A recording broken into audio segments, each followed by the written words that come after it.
Hello, everybody. We are live here on Tuesday night at the Dr. Boz Show, and we do have a thumbnail out there that says, yes, this Harvard doctor has an LDL cholesterol of 500, and we are going to get there. But we have some more interesting news that we are going to get to first, something that, well, it is shocking the airwaves across Twitter and across several other of the media sources. I think it's going to be live on one of the news channels tonight. So we are going to pivot to something that I think is incredible injustice. I'm going to let our guest share the story. He's a little closer to the action than I am. And I'm going to take just a moment to set the framework for what we're going to talk about tonight on this show. We do have some research that has come full circle in the last month. That's what that thumbnail has to do with. But we have a unique perspective from our guest. He is somebody who fills up a resume by the age of 18 that most of us try a lifetime to get. He's now getting into the second half of his 20s, and his resume continues to overflow. But as he built that resume, some of the health problems really have given him a perspective that I think most people who tune into this channel know about. That health perspective is that he had chronic diseases that were taking away his vitality by the age of 21. At 18, he was diagnosed with severe osteoporosis. He was a marathon runner who had done very well in his races, but found himself with multiple stress fractures in those late teens and early 20s. He hopped over the pond, as we say, to Oxford, was studying in his advanced, I think it's biochemistry, metabolism, and found himself in the hospital with an inflammatory bowel disease of ulcerative colitis. At the same time, the consequences of those illnesses in such a young person now had a bradycardia, a low heart rate into the 20s. And these problems were all treated with Western medicine and the prescriptions, and his access to resources, knowledge, and the desire to get better were all present. But it wasn't until he hit that disaster of you could die from how sick you are at the age of 21, and the conversation that led him out of that. We'll get to that as the show goes on, but let me first bring on our guest, somebody I'm super excited to return back to our show, Nick Norwitz. Welcome to our show. You're coming to us from your third year of Harvard Medical School, and what I like to say, you have the perfect megaphone for folks seeing what's going on the front lines in medicine. And how can you stir up the pot a little for some better conversations in medicine? And speaking of which, your Instagram had this really great announcement, which is how I found out about it, and sent out a text to our friend Dr. Palmer in his announcement. Why don't you tell the story that we're talking about, this sweeping across Twitter and your Instagram for sure? For sure, yeah. So I just to jump right into it, woke up to like an explosion of emails in my inbox, a network of physicians and scientists who were really appalled and outraged at this decision that was handed down by the Secretary of Health in Maryland to halt a study that was being conducted for ketogenic diets in schizophrenia. And this is a landmark trial that could really help a lot of people. Schizophrenia is a debilitating mental health and neurological condition with really limited treatment options. And those treatment options, those pharmacotherapies, come with a lot of side effects, and a lot of patients are really refractory to them.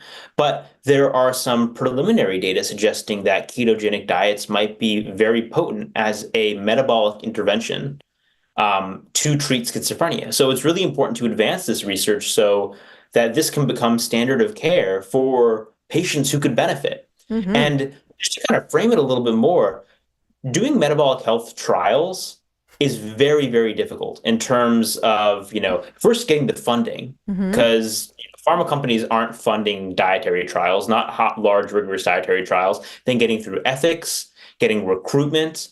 All these logistics are very difficult. I know I've tried to run clinical trials. So this one was like, running, ongoing. And then Laura Scott, the Secretary of Health for Maryland, just comes in and is like, yeah, we're halting this. And you'd think, like I saw the announcement, I'm like, all right, they must have some reason. But there was a full ethical review. It's totally safe, totally ethical. And there's actually no apparent reason they're shutting it down other than it was a procedural decision. Ooh, that's awful. And what came to my mind is like, this is just red tape strangulation of important research that Yeah. needs to be done to help these people. And so you wonder why. I mean, we have these conversations about, well, this isn't evidence-based, which usually means, well, we haven't done the studies. And so you get to a place like this where like, all right, you've finally gotten all over like all of these ridiculous hurdles to run the study, and then you're shutting down the study for no reason, and you wonder why there isn't access to these tools in standard Western medicine. Right. And I want to point out the Secretary of Health in Maryland is appointed by the governor. She wasn't elected. She has a job that somebody gave her. And this study is privately funded. It is not the taxpayers' dollar that was being there. That she came in and arbitrarily said, this one's next.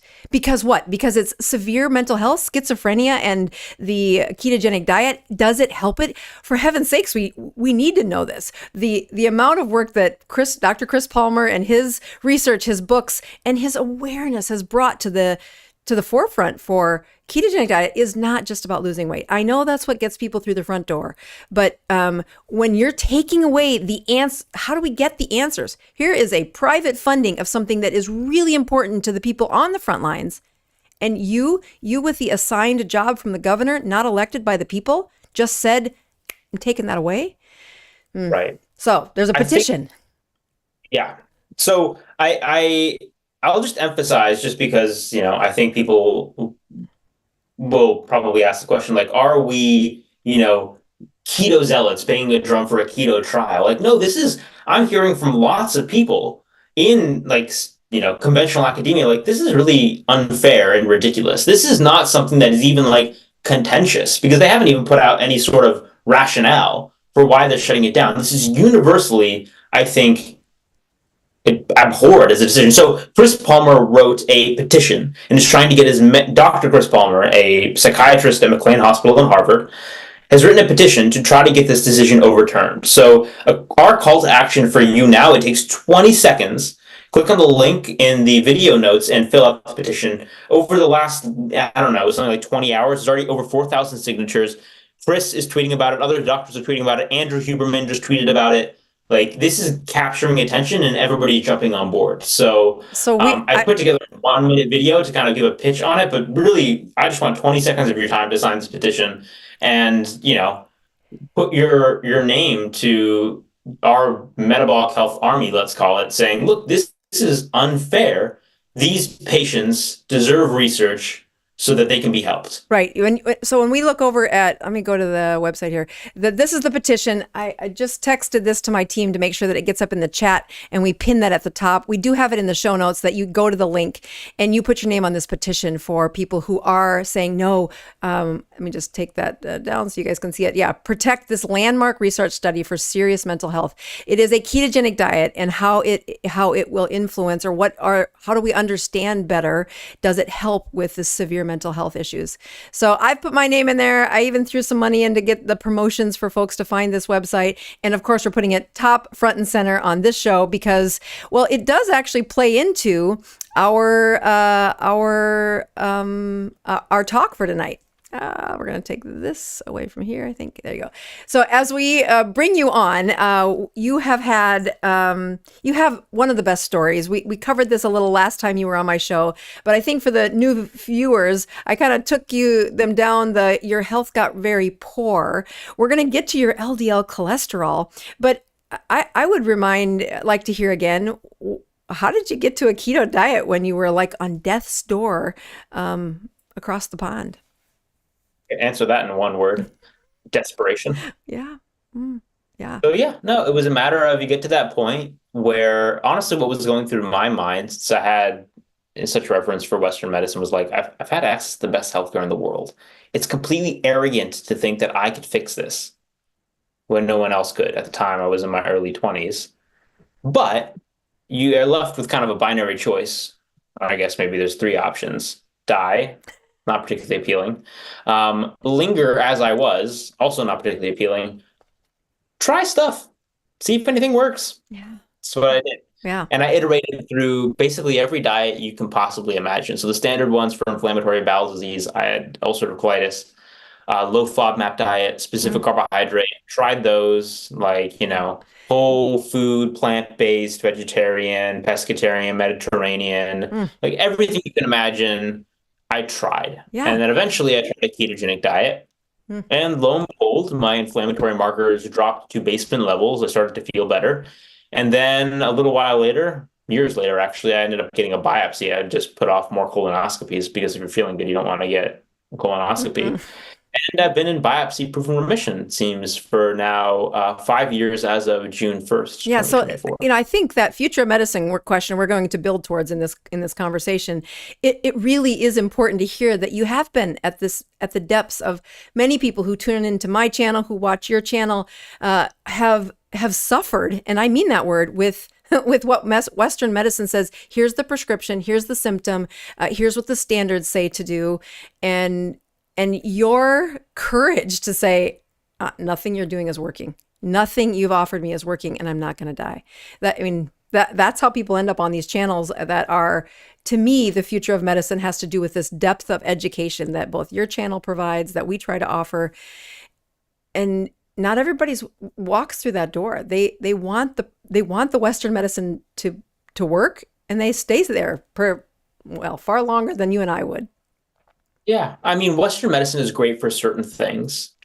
And it's a difficult conversation to have because I think it's always important to parse, the system level problems from the brilliance and the devotion of the healthcare workers. Yeah. I mean, last week on your Twitter, was it Twitter that you announced this, where I said, it's like a board question. I announced it from the ER at like 3 a.m. Yeah, he was in the emergency room, and the first thing I thought of is, oh no, his disease is back.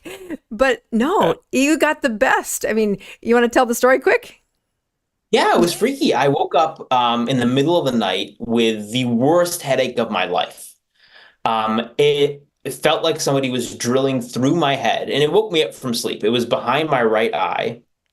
And I thought, because I'm a medical student, I went through my differential in my head. I'm like, is this a brain hemorrhage? Right. Do I have a weird form of GCA, like weird vascular disease that's typically seen in older people? Like, am I going to go blind? Do I need corticosteroids? Like, I definitely need to get a head CT. Because generally headaches that are like that bad, really rapid onset, wake you from sleep, that are like worst headache of your life, especially on one side, and if you don't have migraines and it's a new type of headache, not good news. So I was freaking out. I went to the ER. I was in like 10 out of 10 pain. And I'm like, I need a head CT now. Get the head CT.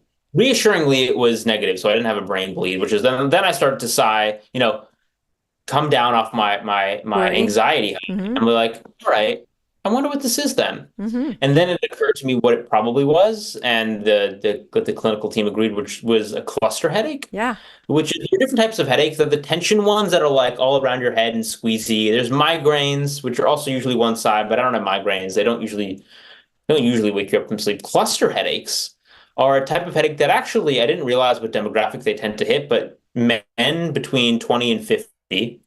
And they're unilateral, generally retroorbital pain, which is what I had. And the thing that I found was funny was they tend to happen around solstices. No and way. It was June 25th. Yeah. They have like some sort of like circadian link, I think. Solstices and like time changes, like daylight savings and stuff. Right. So that's kind of weird. So here, I think the juxtaposition though is great though. So here you got the best of medicines. You went into you had this terrible pain. Within 12 hours, you ruled out every nasty thing, and you have migrated to the differential diagnosis answer, which was a cluster headache. So your access to care is amazing. Our Western medicine does this awesome job of getting that acute problem taken care of. But your chronic problem, or the one that was slowly killing you, was not. Nobody had the answers. I mean, no one had the answers. And the original opener that I was going to use before we saw the public announcement where Chris Palmer needs our help. I want my people to sign that petition. We do have it tagged at the top of that chat, and it will be in the show notes. We want to have as many signatures for him as possible to send a real signal to the establishment that is a problem we are going to talk about, that You can't ask me, a primary care physician, internal medicine physician, to say, I have had thousands of patients. But when I have an LDL cholesterol of 500, the answer always is throw the meds at them or it's malpractice. And I have a patient in my practice who is just that. He has had an LDL over 500. I thought it had to be wrong. Like, there's no way it's that high. And, you know, his story of should he take a statin, you know, it's like the antichrist for a lot of people on the ketogenic journey. And I don't think that's the right answer. But I would love to know the answer. And, we're going to need a trial to figure that out. And that brings us to, you know, what we were talking about on the thumbnail. How does this Harvard doctor have his life saved by keto? And your LDL, is your highest LDL really 500? Or had it been? 545. 545 is the highest. Actually, the story of why I had the high, this was earlier on, and it hit a peak of 545 when it was already high, and I'm like, I need to get it down. So let me cut out the cholesterol and the saturated fat from my diet.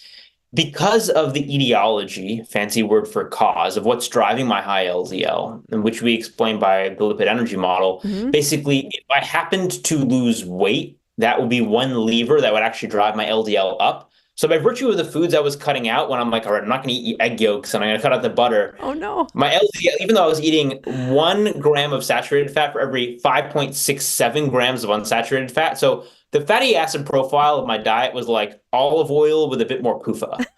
That's beautiful. I wish my patients would do that.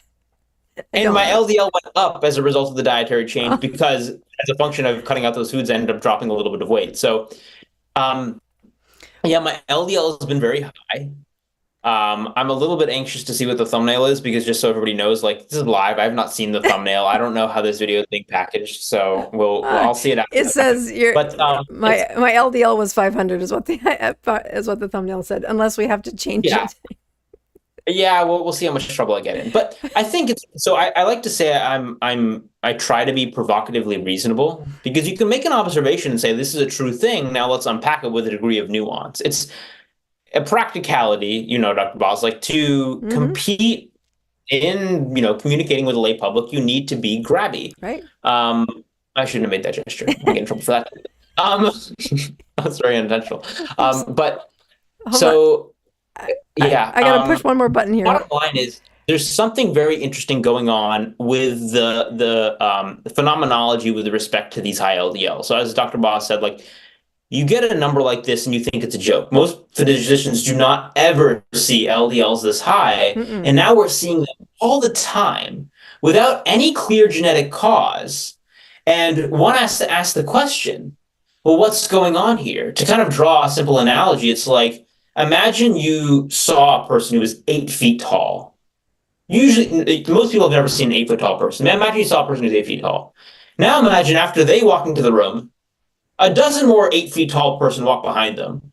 You're going to be like, okay, what's going on here? So it's the same with this scenario, this phenotype, where setting aside the clinical like shock and awe of it, this is something weird scientifically. Yes. And so it's a phenotype that we're studying, and we have a lot of studies on it, but the graphical abstract you're seeing is from a study that just dropped, which was examining this phenotype, looking at is there plaque in people with this phenotype. Average LDL in the group was 272, astronomically high. Highest LDL was 591, which you can see labeled there. And the way you unpack this diagram, it is a little complicated. So I have a pencil here that I'm going to try and follow along with what you're saying. So so here was the highest LDL was the 591. I point out that here is there were 80 people in the study there, and they were like you. They were like the patient that I was talking about. They're lean. You've got lean mass, and you've got this high response of an LDL cholesterol, but that triangle up there gives us another really good, like, oh, you have to have these 3 markers to be considered that. So your HDL is high, your LDL is really high, and the triglycerides are low. So that is called a lean mass hyperresponder, which is what half of these patients were, right? So this is actually part of an ongoing trial, which is a prospective trial, which means you take people, you measure them at baseline, then you follow them. The final data, the prospective trial data, aren't published, but what we did at baseline, what the group did was take those who could be matched. There's actually 100 people in the trial, but those who could be matched who were of this lean mass hyperresponder phenotype, and then took another set of patients from a different cohort, the Miami Heart cohort, and then tried to match them as best they could. Now, lean mass hyperresponders are very unique in lots of respects, so you can only match so well, but say match for age. So average age of both groups was 55.5, match for sex, things like that. And then ask the question, do the lean mass hyperresponder population, which are on the left side, kind of in the purple, have more plaque, that's the red, and I'll walk you through the graph in a minute, than a matched control group? And just to give you more details on the lean mass hyperresponders, they were about 2/3 male, about 55.5 on average. So not young. I mean, I'm young. These people weren't as young. So they, you'd expect some degree of plaque in the group. And they had been on the ketogenic diet for an average of 4.7 years. So you can kind of think of it like they've had 4.7-year exposure to these very high LDL levels, with their baseline LDL before that, because lean mass hyperresponders are induced by carbohydrate restriction, being almost exactly the same as the control. It was actually average of 122 versus 123 in the control. So like basically all their life, they're going to match for LDL, but then for the past 4.7 years, the LMHR, because they're low carb, have these astronomical LDL levels, average 272, with the highest in the group being 591. And the way you interpret this graph is on the x-axis, you see keto LMHR, a keto group with LMHR, and then Miami Heart. Basically, they're all the patients stacked up side to side, and they're kind of columns. You can't actually see the columns because the columns are going to be how high the plaque is. So that's the y-axis on the right. You see a total plaque score. So the higher the red bar, the more the plaque, and the red bars are kind of smushed together. So that's what I mean. It's like technically 80 tiny columns that are smushed together and stacked from lowest plaque to highest plaque, with both the lean mass hyperresponders and the Miami Heart, left and right. And so the way you interpret it is, in terms of the group as a whole, you kind of compare the area under the curve. How much area is red? Right. And the lean mass hyperresponders versus the Miami Heart. So let me see if I have this right. So what this means right here is that there was no plaque in those people. There's no bar there, right? So there's a percentage. Because the bar is there, but it's a zero height. Right. So for over half of the people in the lean mass hyperresponder group, just over half, there was no measured plaque. Okay. It's just to be clear, coronary CT angiography. So you're not just looking at calcified plaque. Right. This is not a good one. Yeah, it's a really good study to say what's in there. What do we have to worry about? And are these calcium scores, or excuse me, these angiograms showing us disease? That you get some of them that get up to as high as the 16 mark, but really that's like how much plaque was there, how much calcium was there. So there are like 15 sites that you can grade on a 0 to 3 scale. So the total possible score is 45. But we didn't have anybody above 16 in either group. In fact, we only had 16 in the Miami Heart. So what you see here is actually the red areas aren't significantly different, but it's trending to actually lower in the lean mass hyperresponder group, which is provocative. But there was not. So first major finding was there was no significant difference in total. And I think that's really the part that I was like, okay, when you look at something that doesn't have a result, but you are looking for that randomized controlled trial, that's what everybody says you need to have. That's the tradition of medicine. That's what every one of our test questions is written for when you head into the journey.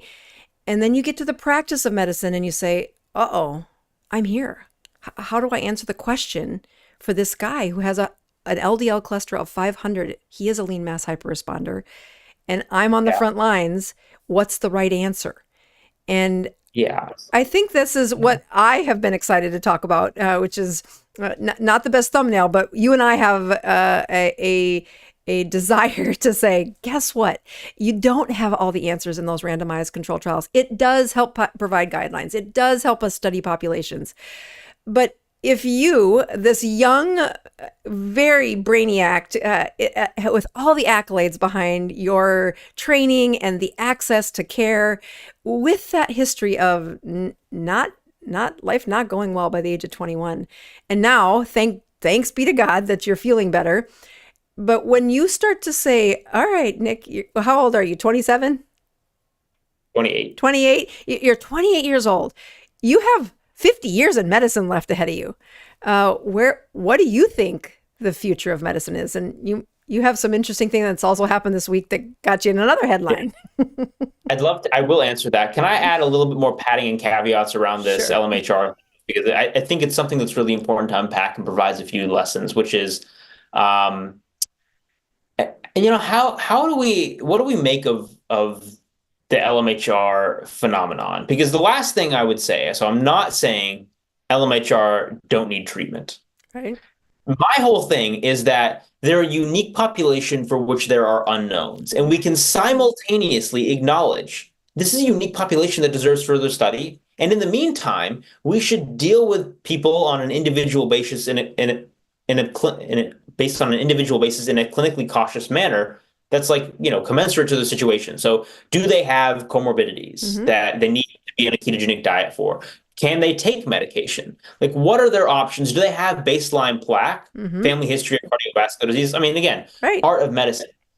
And I think it is a disservice to just say they need or people need to do X, Y, or Z without having any more nuanced discussion around it, and also disingenuous to say we know the correct answer unequivocally for these people. I think it's fair to say, based on the evidence available, the clinically prudent thing to do in general would be to abandon a ketogenic diet in these people or give treatment. I'm actually not opposed to that generality, but with the framing and acknowledgement that we don't know and we need to learn more. No, that's the whole key. I totally agree. That is the, But go ahead. The conversation gets shut down though immediately when people use, and when I say people, I'm actually talking about some of the conversations I've had with detractors to this work. Hand-wavy statements that sell really well. And this is where it's getting to the randomized controlled trials. Based on the preponderance of evidence, you can look for this phrase around there where it's we have all this body of literature that is pointing in this direction. And, these are just these preliminary data on lean mass hyperresponders, the little graphical abstract we show. And I'm that's completely true. I'm not saying clinical guidance should change based on this N equals 80 study. So one person responded after we published this abstract. They're but look at this Mendelian randomization of tons of people, closed case. This has many more people in it. And they tried to N bully, and I mean the N value, N bully the results. Right. And the whole thing was this is the preponderance of evidence. Yeah. But if it's in a population that isn't reflective of the population that we're asking questions about, then what value is the preponderance of evidence? So yeah, I'm not saying there's no value, but we have to acknowledge this is unique and it deserves to be treated uniquely because, and this isn't radical to say, etiology, cause, does inform or can inform outcomes. You can't just take any single marker and be this tells the whole story. An analogy I've been using is a little bit goofy, but let's go back to the analogy of height. You can be 6'5" because you had tall parents. Then you're just 6'5". You can be 6'5" because you have a brain tumor secreting growth hormone. You're both 6'5". They're going to have very different outcomes. Right. So LDL, high LDL is not just high LDL. And that's not a radical statement. That's been published on where they look at similar LDL levels, but people that have monogenic versus polygenic versus unknown genetic risk. So monogenic and polygenic familial hypercholesterolemia, and they have different risk profiles. So it's totally fair to say in a unique etiology, and this might not be the space to break down exactly what the cause is, but we might expect, or it's fair to assume there might be different outcomes. So we need to quantify, even if it's radical, to presume that it might be a lower risk profile. What is the risk? Because even if we say, this isn't ideal, and they'd be better off, all things being equal, and all things are never equal in medicine, with lower LDL, if you could just snap their fingers and lower their LDL and ApoB, to make a like a truly informed individual decision, you need to quantify the benefit. So you need to take the threat and say, well, what is the absolute threat? Because if the graph between like time and plaque accumulation is like almost a straight line up, that's a problem. If it's like kind of basically a horizontal line, it's a very different thing. The analogy I used in a goofy video, you can see the thumbnail on my channel, there's Godzilla and the Geico Gecko is like, they're both lizards. Lizards can be a threat, but the threat of the Geico Gecko and the threat of Godzilla, they're two different threats, even though they're both lizards. Well, and you know, your ability to back out of this and say, here, you have the research, you have the desire to get into the weeds about how do you make the decision for yourself about what to do with your LDL cholesterol, and that N of 1 is well, first of all, it's teaching all of us because you do other things like, you know, how can I manipulate that? Why did it go so darn high? And where is it when you're not trying to lose weight? And, you know, I learned when you had your reports come out saying, wait a minute, he was a lean mass hyperresponder, one of these folks that I have in my practice that have high LDL cholesterol, and he lost weight and it got worse. That was real. And, you know, your other desire of studying yourself is, well, it's endearing. I want to collect people like you. Like, this is where we get to look into the future and say, all right, how does Nick take care of himself in the next 20 years? Yeah. So in terms of the future of medicine, the way I transition to it is like, you sense my frustration, and the reason what that's stemming from is a sense from my own patient experience, but also observing the patient experiences of other people, where it's a little bit paternalistic and not really team-based. And, you know, with respect to the whole lean mass hyperresponder thing, it's like, you know, do this, and we don't want to kind of get into the nitty-gritty of the academia and the science, because that's just going to give you license to do something dangerous. And it's patronizing. When I think people deserve the right to have an informed conversation about the potential pros and cons and basically being invited into their own healthcare. Real point being is the future will require people, you know, take charge of their own metabolic health. The future is metabolic health. Yeah, absolutely. And the question is, how do we do that? How do we empower people with the knowledge and access to their data to enable them to take charge of their metabolic health and inspire them to show them taking care of your metabolic health, it's not a chore. It's a privilege, and it's a freaking fun journey. It's fun, because you are the substrate. You are the vessel on which you're performing experiments day in and day out. And the results are feeling better and learning and, you know, getting to express your genuine human curiosity, which I think is like intrinsic to being a human being. I think it's what you're made of. That genuine curiosity is like that's the stuff that Nick Norwitz is designed to be. You know, you got yourself quoted over in a different article that's not really, it's not a medical journal, I don't think. But was it? Oh, it was the British. BBC, no, it's the BBC. Just the BBC. Yeah, that's what I thought. Okay. So yeah, you're, I was telling you right before the show that, you know, I can look at cognitive dissonance, and usually you're using that description when somebody just can't imagine the argument of the other side. And you'd like to think that, you know, we're cerebral enough that we don't have cognitive dissonance ourselves. When I read this article, I could not believe the opposing view to what you were like. Your opponents, I was like, you've got to be kidding me. Someone thinks that way? So tell the story of what got you quoted and what I'm talking about. Yeah, I just got a call one day. It was from a BBC reporter who was doing an article on continuous glucose monitors. So everybody listening probably knows what they are, but in March, they got cleared for over-the-counter sale to people without diabetes, non-diabetics. And this has stirred a lot of controversy, with some people thinking this is horrible and some people thinking this is the best thing ever. I come down on the side of, I think this is great. And I think it's great because I think CGMs are incredibly powerful biofeedback to inspire behavior change. So I think that's the one and primary reason this is a great thing, that it's a tool like any other, like a bathroom scale, you could say, that people should have access to, so they can have their own data and they can be provoked to engage with their health every single day and just think about it.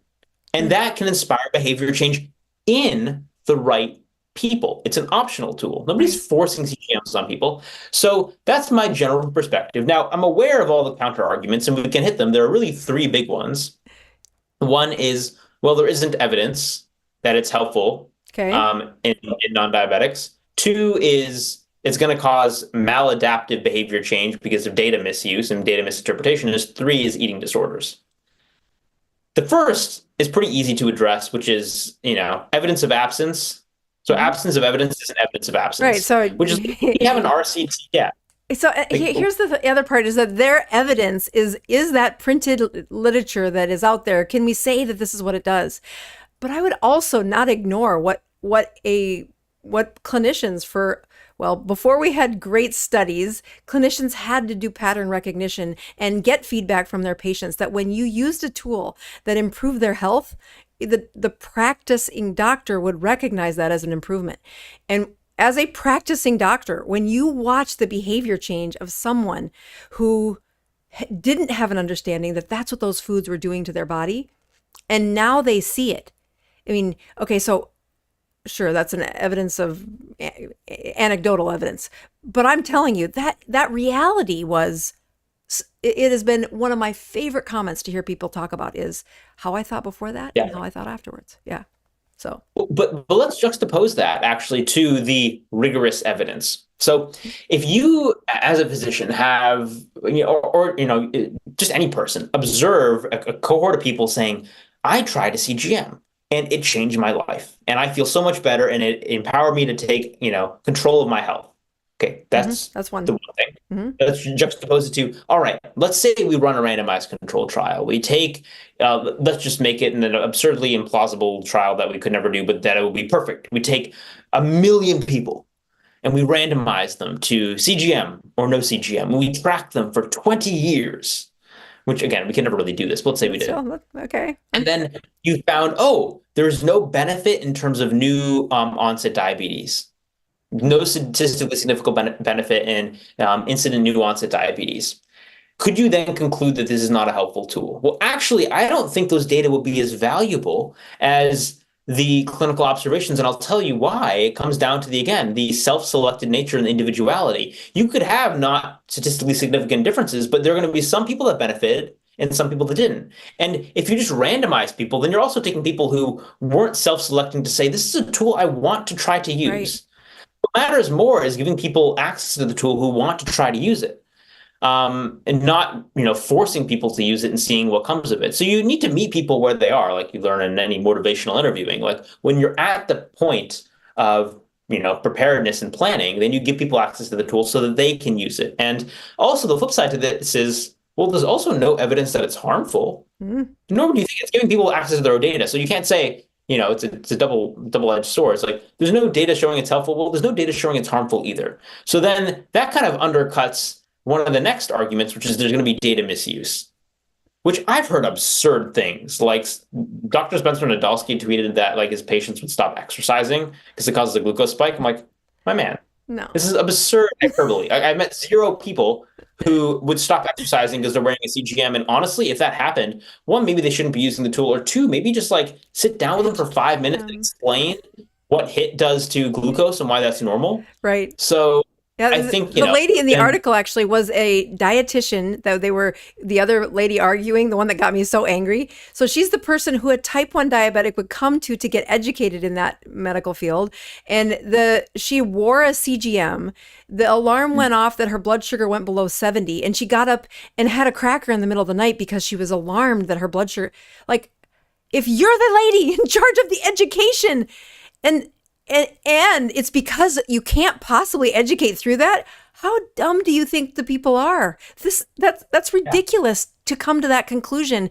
You should get out of the practice. You should stop educating people. You're hurting our efforts to say you have to educate people that you couldn't say, hey, a blood sugar below 70. On this channel, we talk about that all the time. It's not hard to teach that. Why was that not even one of the options that she could see? Anyway, I got really angry. Yeah, it's an interesting perspective. I mean, her perspective at the end, it was clarified as like maybe people are getting too granular, and we'll get into this because I think this comes to eating disorders about like focusing on these metrics, and this is just a keyhole perspective of metabolism, which is true because this is the only tool we really have for continuous monitoring. We don't have longitudinal multiomics in the hand of patients. We'll get to that maybe in a minute, but so the data need to be taken with a grain of salt. That's true, and I think her idea was people should just focus on living a low stress lifestyle, getting enough sleep, eating whole foods. And honestly, if you can jump straight to that, then fine. You don't need a CGM. But for some people, it inspires them to move closer to that. Right. And for some people, it's impractical to live that lifestyle. I can tell you as a medical student. We had medical students wear CGMs, and a lot of them had behavior change because of it. That was positive. But they were never going to get perfect sleep or live a low stress lifestyle. That was not possible. No. I can tell you. But yeah, I remember reading about that in your blogs, like, that's the kind of medical school education is give them all a CGM, watch what happens to yourself. You're going to be such a better teacher when you watch yourself. And I really think, we're going to get to my favorite question, which is where do you see the future of medicine going? I'm going to do a couple things that I wanted to make sure to do announcements. Then we're going to come back to Nick's major advice for us on where the future of medicine is going and how to save yourself because, well, he is really smart. And I think he has the right plan here. Let me hop over to my website here. We go. Actually, I'm going to turn off Nick for a second and go to here. I wanted to point out there are a couple things that I'm going to ask everybody for. As many of you know, we got a major hack to our system on Facebook. We are asking for you to head over to Facebook and sign up as our follower there. But I will tell you the most important thing you can do is sign up for our email list. We have one of my contributions to how do I think the future of medicine is going is that you will never be educated well enough if all you're or if your education is the time you and I spend together behind that exam room door. I really believe that physicians' first calling is to educate their patients. And, I wasn't planning on being great at courses, but we have a course here called Consistently Keto. It is our online course. We have revamped it and updated the videos. For those of you that have bought in the past, you will see this seamlessly be updated. You will not need to purchase any extra things. But for those of you that have not bought our online course, it is how we pay the bills on this channel. This is one of the places that we know I will offer you what I would want my mother to do, which is you must educate yourself. It's what Nick is talking about a little bit here. How do you get patients from zero to the next level? The people you ask to teach you are really important. We're going to put, we have the course for a summer sale off 50%. We've never done that before. And we will be putting the code in the show notes when it goes on sale. It doesn't go on sale until Friday. If you get one of our emails, you'll get that promo code that will take 50% off. Actually, I'm getting a message saying I can say it, but it's not going to work just yet. So Consistently Keto 2.0, we'll put that code in the show notes to make sure you've got it right. We are asking that if you've not done that course, it is the best 0 to proficient, meaning beginners to proficient for a ketogenic diet that we use. It's what I teach in my clinic. And I am here to say that that beginning answers most of the questions that come in on that chat. Again, the advice that we have been given by all of our social media experts saying, how do we get our Facebook page back is the only thing we ever own is the email list. So please sign up for our email list. If things do go wrong, if we do get shut down, this is how we're going to find you again. And in the meantime, we try to offer lots of stuff for free on that site, and especially things like what's coming out this Friday you get 50% off of a course that we think will really change your health. All right, let's get back to the superstar and give him the reins again. Thanks for letting me do that. You're headed into the world in the next few years of, you've been a student for your whole life, right? Not that I'm not a student. We're all students. I was going to say, I hope to be a student till the day I die, but technically, yes, it's been a lot of education. Right. So the launch to the next season I don't know. It was tough on me. I liked being in the student phase because it was protected. I didn't have student loans to pay back and all the stuff that comes with payroll. But it is what I think of, you and I both know Peter Attia and his story and how well he's really been engaged in educating people. And I find his, his exit from medicine when he was frustrated, like I'm not going to do this, and then off into a very mathematical world. But his attraction back into the space of medicine is because you can't learn this all. It will keep him. I mean, boredom, I think, is what is his enemy. As soon as he gets something that he knows well enough that he gets bored, he'll move on. But boy, you're going to have a heck of a time getting bored with metabolic health. The amount of education that I continue to say, God, I got to fill that lane. I don't know that stuff. And as you're at the beginning of your learning, you have some tomes ahead of you that are called life and how you're going to learn from that. But yeah. I do want you to take the microphone and tell people, when you look at where medicine is going, what do you want your parents to have access to? What do you think? How would you steer them to be, stay as healthy, that lifespan as best as possible till the day they die? What would you tell your folks? Yeah. Well, speaking first about the individual level, and I'll talk about what I like to see as system changes. At the individual level, let me put it this way, and you'll know what I'm talking about. I know someone is going to succeed and thrive when I see a light go off in their eye, realizing, and I said this earlier, but that learning about their metabolic health and engaging on their metabolic health journey is actually kind of fun. So even by virtue of being here, listening to the episode and listening to us talk, you're doing that. You're engaging. And I think that's the first step, to reflect and engage, and then always iterate. See yourself as a project and always learn and move forward. And I think one thing that enables that, the most important thing, is staying curious. That's becoming my hashtag, stay curious. I love it. And so I think I'll run with that and try to, consume as much information you can. With that, I think getting access to your own data and contemplating it is very helpful, which you can do with the support of others. So find, a network that you trust, people that you can listen to that, you think are nuanced and willing to hear you out and talk to you about new data and the options available to you. But really, now switching to the systems level, I think to help the population, we need to see a shift in what we conceive of as the gold standard of medicine. So let's go back to that idea of the RCT. I like to be provocative. I like this. The one I'm playing with is, I'll have a video on this. I already have a few thumbnails kind of mocked up, but it's the RCT is dead. And what I mean by that is not literal. I don't actually mean RCTs aren't important, but the idea of we hold the RCT on a pedestal because it's a very rigorous form of trial that's good at answering a particular question. How does a monotherapy, affect populations? And you can randomize people to get rid of confounders or compensate for confounders, and you get a decent answer to that question. But what it misses that is quite important is specificity and bioindividuality. Mm-hmm. And there's going to be always responders and non-responders. And for a lot of medications, in fact, I was reading an article, this was back in 2015, but because I think the root cause dysfunction of our system hasn't changed, I don't think the statistic would have changed. Between the top 10 grossing drugs only help between 1 in 25 and 1 in 4 people who take them. I can send you that reference. Oh, that's great. No, I don't doubt it, actually. But that can be consistent with the idea that drug X in a randomized controlled placebo, a double-blinded placebo-controlled trial is statistically significantly beneficial. So then we can call it gold standard evidence.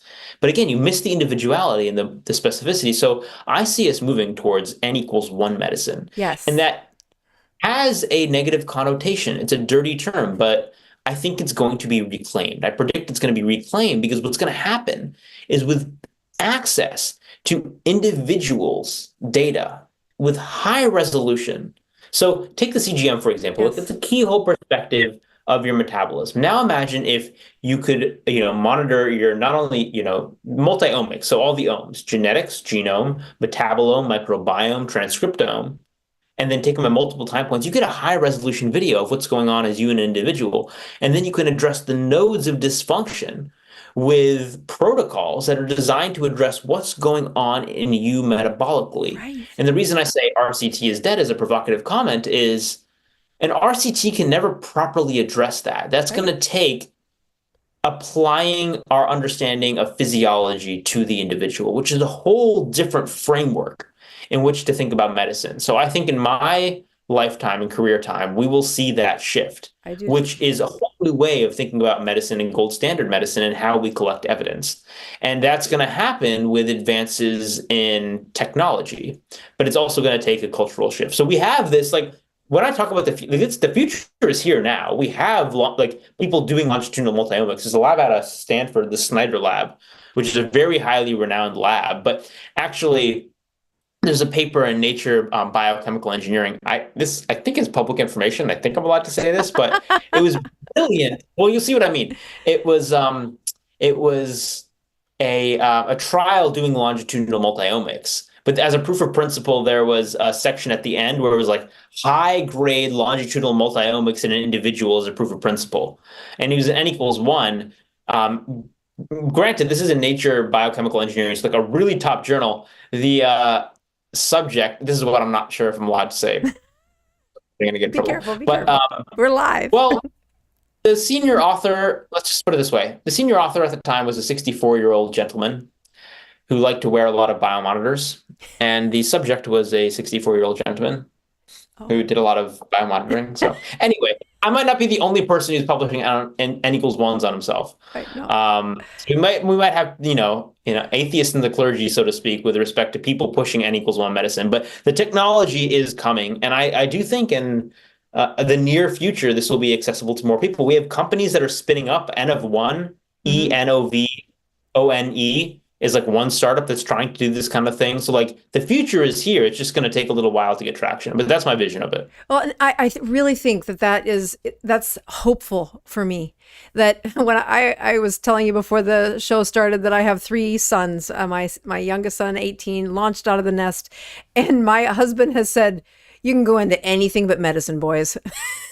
Because it is this highly regulated, if you are curious with a drive for ambition and understanding, you're about to have this bridle and this suppression of that curious mind if you go into the world that's super regulated right now, which is Western medicine in America.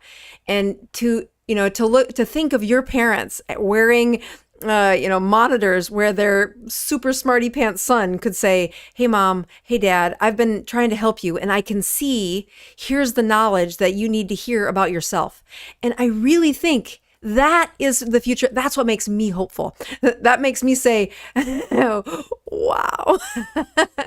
My mom's medical school graduation, I was in attendance. Oh, that's so cute.